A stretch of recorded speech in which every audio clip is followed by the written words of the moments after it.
Hello students, আমরা আবার আজকে শুরু করব ফুলমণিস ইন্ডিয়ার 33 পাতা পেজটা। আমাদের এর আগের ভিডিওতে 32 নাম্বার পেজ আমরা পড়েছি অর্থ সমেত। আমরা আজকে 33 নাম্বার পেজটা শুরু করব। Little Fulmoni is surprised to know that so many of the Indian dance forms started with the temples. Phulmoni এটা শুনে চমৎকৃত হলো যে ভারতীয় বেশিরভাগ নৃত্য শুরু হয় মন্দির থেকে। Phulmoni is a natural dancer. Phulmoni একজন সহজাত নৃত্যশিল্পী। She loves to dance to the rhythm of the drum like all the other members of her community. সে তার সম্প্রদায়ের অন্যান্য সদস্যদের মতো ড্রামের তালে তালে নাচতে খুব ভালোবাসে।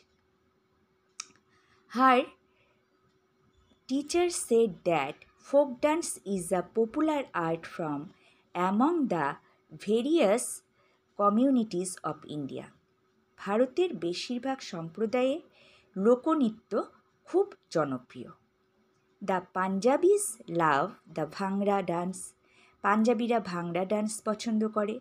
In the same way dandiya is popular in Gujarat. ঠিক একইভাবে ডান্ডিয়া নৃত্য গুজরাটের খুব জনপ্রিয় ডান্স। বিহু ইন আসাম। আসামের বিহু ডান্স খুব জনপ্রিয়।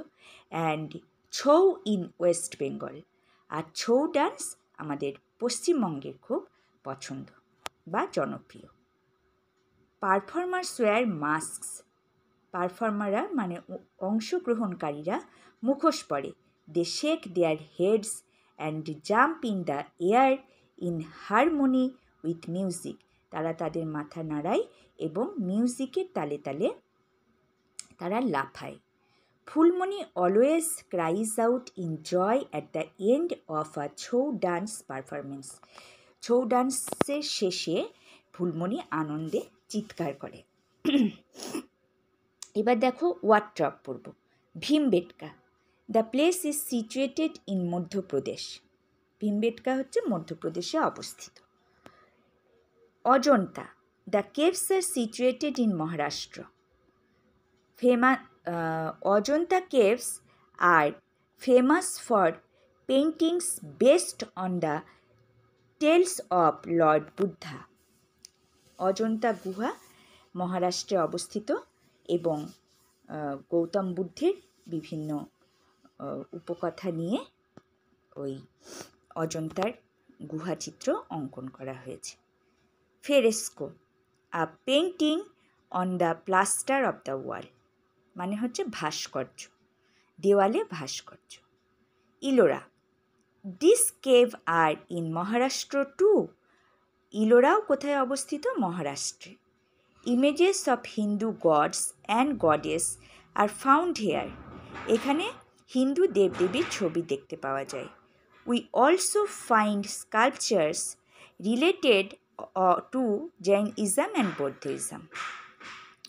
জৈনিজম এবং বৌদ্ধইজমের স্থাপত্য এই ইলোরা গুহাচিত্রে দেখা যায়। স্কাল্পচার মানে কি? Carving on wood or stone, কাঠে বা পাথরে খোদাই করা চিত্র। Community, people of the same clan or society. Community মানে হচ্ছে সম্প্রদায়।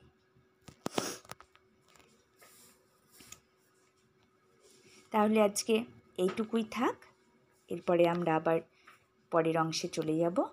আজকে আমাদের ক্লাস কেমন লাগলো অবশ্যই তোমরা জানাবে কমেন্ট করে, আর ভালো লাগলে একটু লাইক করে দেবে আর একটা সাবস্ক্রাইব করে দেবে। সবাই ভালো থাকবে।